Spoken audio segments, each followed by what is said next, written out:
हिंदुओं से धोखा। परमात्मा साकार है या निराकार? और वह परमात्मा परब्रह्म निराकार है। भगवान साकार है या निराकार है, वो कैसी लीला करता है?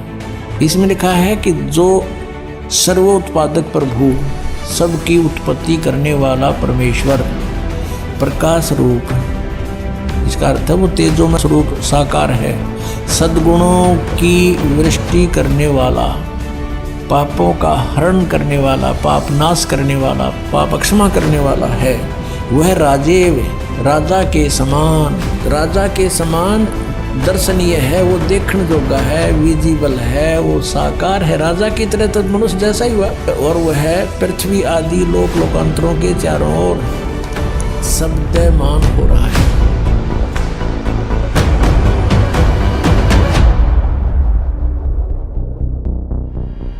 आइए जानते हैं श्री अनिरुद्धाचार्य के विचार। भगवान साकार भी हैं और निराकार भी हैं। राम जी साकार हैं और वह परमात्मा परब्रह्म निराकार है। आइए जानते हैं जगत गुरु तत्वदर्शी संत रामपाल जी महाराज जी के विचार।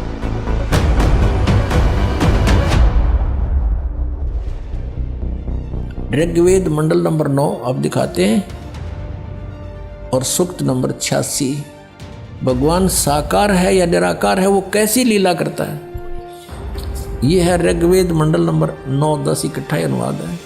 ये है सार्वदेशिक आर्य प्रतिनिधि सभा, महर्षि दयानंद भवन, रामलीला मैदान, नई दिल्ली से ये प्रकाशित है। और ये मुद्रक है Prince offset printer 1510 Pataudi house, Daryaganj, नई दिल्ली से ये छपा है। छप्पा खाना चाहिए और देखना। ये है ऋग्वेद मंडल नंबर 9 और सूक्त 86 का मंत्र नंबर 26। इसमें लिखा है कि यज्ञ करने वाले यजमानों के लिए परमात्मा, यज्ञ करने वाले माने धार्मिक अनुष्ठान यानी साधना करने वाले, यजमान माने भक्तों के लिए परमात्मा सब रास्तों को सुगम करता हुआ, उनके विघ्नों को मर्दन करता है और उनको पवित्र करता हुआ और अपने रूप को सरल करता हुआ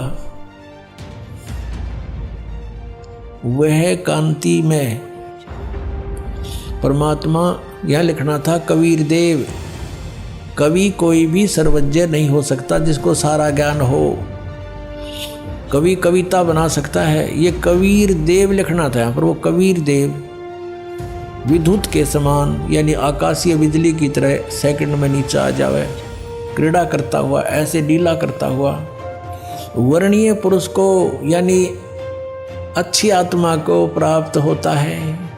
अच्छी आत्मा को आके मिलता है। वो जैसे आदरणीय धर्मदास जी को मिले, आदरणीय नानक साहिब जी को मिले, आदरणीय मुलुकदास साहिब जी को मिले, आदरणीय दादू साहिब जी को मिले, आदरणीय गरीबदास साहिब जी गांव छुरानी जिला दद्दर हरियाणा वाले को मिले, आदरणीय गीसा दास साहिब जी गांव खेखड़ा यूपी मेरठ वाले को मिले। को अच्छे पुरुष को आकर प्राप्त होता है। वो कहाँ रहता हो भगवान? 27वें श्लोक में ऋग्वेद मंडल नंबर 9 और सूक्त नंबर 86 का 26 पढ़कर हम 27 में पा गए। इसमें इन्होंने ये जो निराकार मानते थे भगवान को और वेद बता रहे हैं, वह परमात्मा प्रकाश पुंज परमात्मा को, जो परमात्मा ध्युलोक के तीसरे पृष्ठ पर विराजमान है, वहाँ रहता है। तीसरे एक स्थान पर रहता है धूलोक के यानी उस तेजो में लोक सतलोक के एक स्थान पर, तीसरे स्थान पर विराजमान है, वहाँ रहता है। निराकार क्यों करो भगवान जब वहाँ बैठा है? जब परमात्मा ने बहुत कुछ ज्ञान समझाया कबीर जी ने धर्मदास जी को, उसका समझ में नहीं आई, उल्टी सुल्टी फिर भी कुछ ना कुछ अड़चन अड़ाता रहा, तो कबीर साहब अंतर ध्यान हो गए और वो एकदम सामने से गुप्त हो गए। तो धर्मदास बड़ा विचलित होया, रोता रहा, और आखिर में ये ठान ली कि परमात्मा यदि दर्शन नहीं दोगे ना तो आपका दास अन्न भी नहीं खाओगा। ऐसे 7 दिन बीत गए। तो परमात्मा ने देखा ये बालक है, चल अब इसकी जिज्ञासा बढ़ गई है, फिर दोबारा आते हैं। फिर दोबारा गए तो फिर कहा कि परमात्मा और तो आपकी सारी बात मान ली मैंने, मुझे एक बार उसके दर्शन करा दो आपके सचलोक के, फिर मेरे मन में कोई अड़चन नहीं रहेगी। देखिएगा, ये है पवित्र कबीर सागर 11 संपूर्ण भाग सहित खेमराज श्री कृष्ण दास प्रकाशन मुंबई। कबीर सागर का ये प्रथम खंड कबीरपंथी भारत पथिक युगलानंद बिहारी द्वारा परिष्कृत। मुद्रक एवं प्रकाशक है खेमराज श्री कृष्ण दास, अध्यक्ष श्री वेंकटेश्वर प्रेस, खेमराज श्री कृष्ण दास मार्ग मुंबई। ये यहाँ से प्रकाशित। कहते हैं धर्मदास जी को सतलोक में ले गए ना, परमात्मा का जो मेन गेट है जिसमें वो बैठे हैं राजा के समान, उसका द्वारपाल है, गेट कीपर है।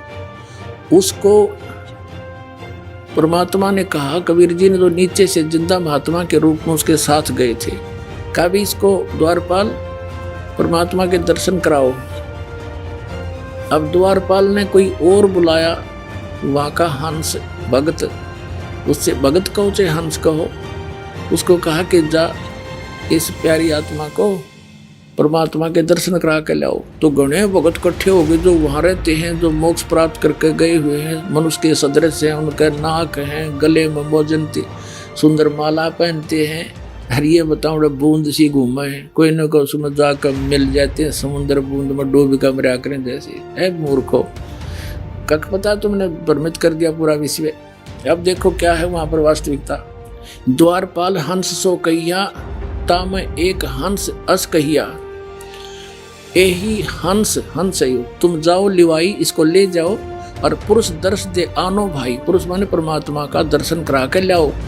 चले लिवाई पुरुष पे, जब ही पुरुष के परमात्मा के पास लेकर चले, झिझक हंस बहु आए तभी 1 मिनट में घोड़े भगत आगे, हंस आगे वहाँ जो रहते हैं, जो मोक्ष प्राप्त प्राणी वहाँ रह रहे हैं, घोड़े इकट्ठे हो गए और करत कोलाहल मंगल चारा, खुशी खुशी चारों तरफ मिलकर प्यार से बोल रहे हैं। शोभा अद्भुत अंग अपारा, उन वहाँ के रहने वाले भक्तों की, जो वहाँ जीवात्मा रहती है, हंसात्मा रहती है, उनकी कितनी शोभा है, कैसे आकार है देखिए।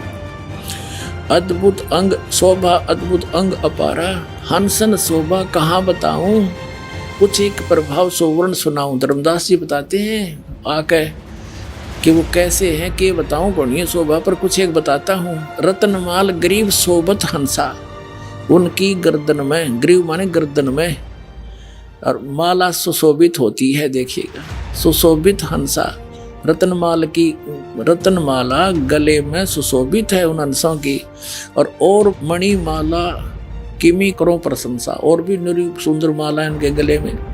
जगमग दे हंसन कर ही, उनका शरीर जगमग करता है। अमर चीर बहु शोभा धर ही, यानी अमर कपड़े हैं वहाँ के, जैसे सतलोक के सभी पदार्थ अमर हैं, कपड़े भी कभी नाश नहीं होता, वहाँ के पदार्थ भी कभी खराब नहीं होते। वहीं से एक परमात्मा ने सैंपल भेज रखा है पृथ्वी पर सतलोक से। ये गंगा का जल, ये सतलोक से आया विष्णु जी के लोक में, विष्णु जी के लोक से आया शिव के लोक में, और शिव के लोक से फिर ये आगे आई यहाँ पृथ्वी पर गौमुख के अंदर वाष्प बनकर दूसरा प्रारूप बनाकर वहाँ प्रकट करती बर्फ रूप में, और फिर वहाँ से ये जल आ रहा है। इस गंगा जल को कहीं रख लो कभी खराब नहीं होता, और वैज्ञानिक सिर मार के पटक के बैठ गए, इसका कोई भेद वो नहीं निकाल पाए। तो कहने का भाव ये है कि एक सैंपल भेजा था भगवान ने कि वहाँ का ऐसा जल है, जब वहाँ से घूमते घूमते इस निकम्मे लोक में भी इसका ऐसा अस्तित्व है, और वो तो एक प्योर प्लेस है सतलोक तक।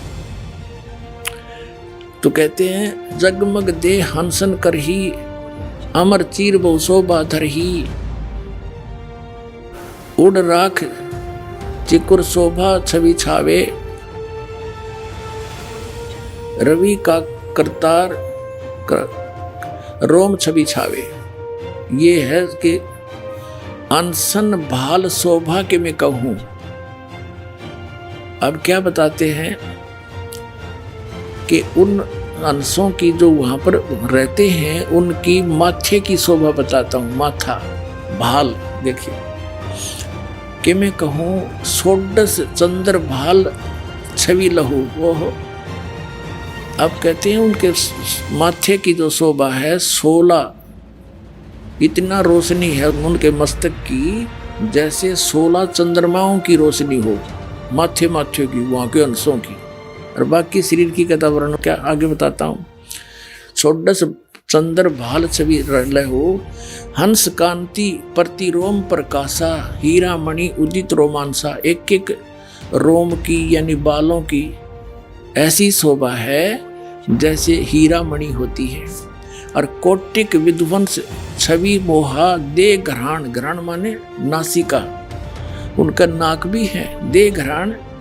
और शोभा अतिग्रोहा षोडश रवि हंसन छवि मोहा और दे घराण शुभ अमृत सोहा। वहाँ के जो मोक्ष प्राप्त प्राणी हैं मनुष्य सदृश हैं, उनका नाक गर्दन माथा सारा बता दिया मस्तिष्क। और उनके पूरे बॉडी का जो प्रकाश है 16 सूर्य जितना तेज है उनका। और परमात्मा का तो घना है, वो तो एक रोमकूप में करोड़ सूर्य करोड़ चंद्रमा मिला दो उससे अधिक है। लेकिन वहाँ के मोक्ष प्राप्त प्राणी मनुष्य दृश्य हैं, गले में माला पहने कपड़े पहने हैं, नाचे गावे, अरे ये बूंद और बिंदु बतावें और कोई ना कोई उसमें डूब कर मर जाए ऐसे समावें। ये नकली हैं सारे। ये देखो प्रमाण जिसने आंखों देखा भगवान को। षोडश रवि हंसन छवि मोहा, एक हंस की 16 सूर्य जितना टोटल प्रकाश है। देह घराण अशुभ अमृत सोहा, देह भी है उनका, घराण माने नासिका भी है। कंचन कलश जड़ी लोना रतन थार आरतिम ही सोना, यानी रत्नों की थाली भर के। और हंसन मगन शब्द मुख उचारा। और क्रीड़ा विनोद रतन मणियारा, क्रीड़ा विनोद वहाँ आनंद से नाचे कुछ देखे ले। देखो सुरत हंस के आगे लीना, एक सुरती नाम का परमात्मा का बच्चा है हंस, जो पहले 16 वचनों से उत्पन्न हुआ था, वो उसको साथ लेकर बाकी के संत वहाँ की आत्मा जो मनुष्य दृश्य है हंस सारे कूदते नाचते चाले उस धर्मदास जी के साथ में। देखिए सूरत हंस के आगे लीना, नृत्य करत चले हंस पर वीणा, नाचते गाते चले वहाँ पर। वह बिंदु बिंदु के नाचे में तब मछली इतना घुमा बसे। और सूरत हंस अग्रहानी अघाने पुरुष सकल देखत हर्षाने, परमात्मा की सकल देख कर चेहरा देख कर हंसे, बड़ी खुशी हुई। सिंहासन छवि देखत मन मोहा, आय हाय परमात्मा सिंहासन पर बैठे थे, उसकी बहुत सुंदर छवि थी। अद्भुत अमित कला तन शोभा, परमात्मा का सुंदर शरीर था। पुरुष रोम एक कला अनंता, वर्णित कहो न पावे अंता, एक रोम रवि शशि कोटि सा।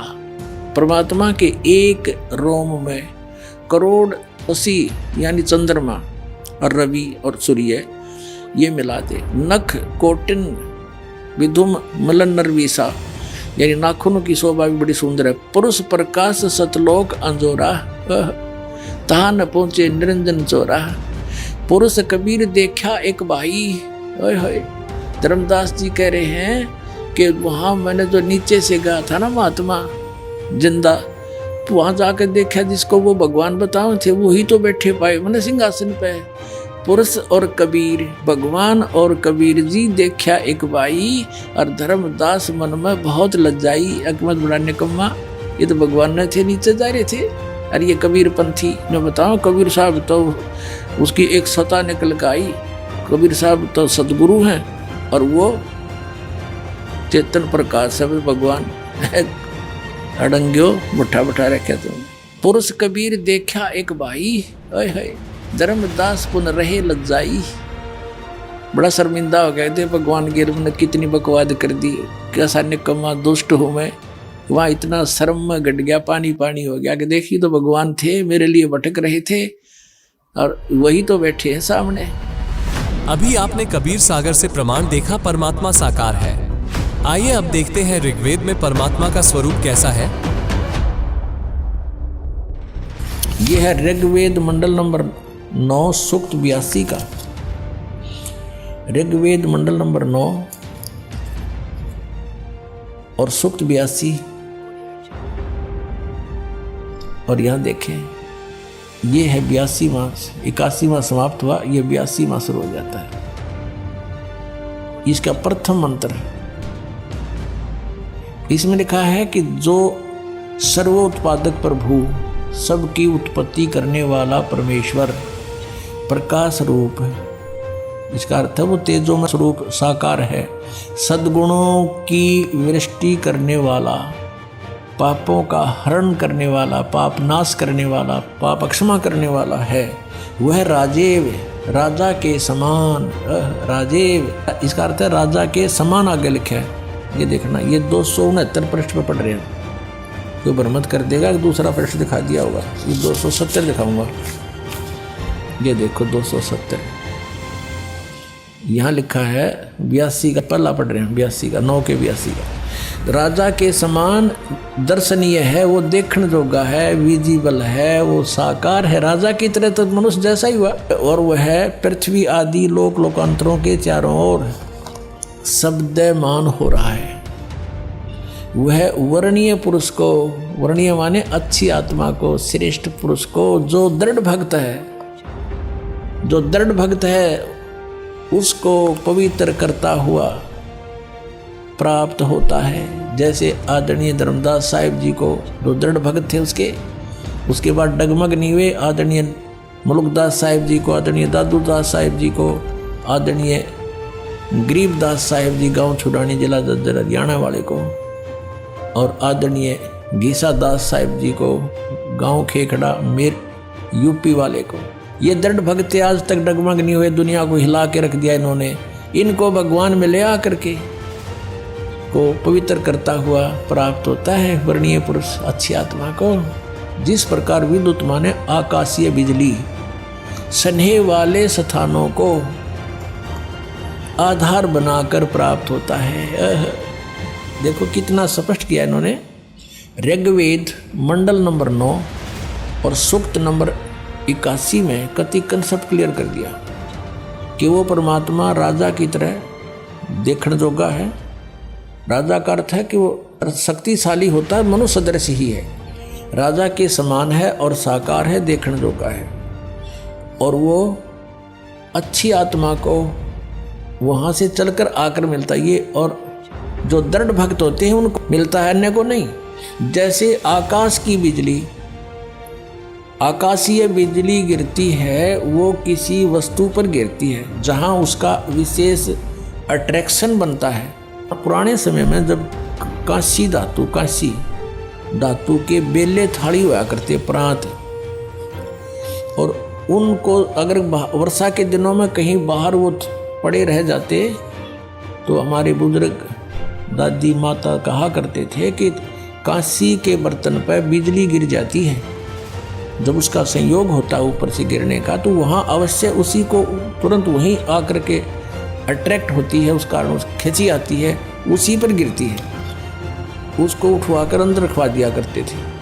तो कहने का भाव ये है कि परमात्मा उस बिजली की तरह, जैसे वो अपने विशेष जिस पर वो आकर्षण होता वहीं गिरती है, इसी स्थिति से परमात्मा उन दृढ़ भक्तों को आकर मिलता है जो मिलन योग्य हों, जिनको वो उनसे आकर्षित होता है, ताकि ये मेरी आगे बढ़ा सकें, इस ज्ञान को, काल के जाल को हटा सकें, मेरे प्यारी आत्माओं तक ये संदेश पहुंचा सकें। और उनका क्या कर ले, आंखें देखें, जब भी ना मानो न भगवान मिल लेगा, उन तक काला मिल लेगा जहाँ ये रह रहे। तो देखा आपने, संत रामपाल जी महाराज के अलावा किसी भी धर्मगुरु को हमारे पवित्र शास्त्रों का ही सही ज्ञान नहीं है।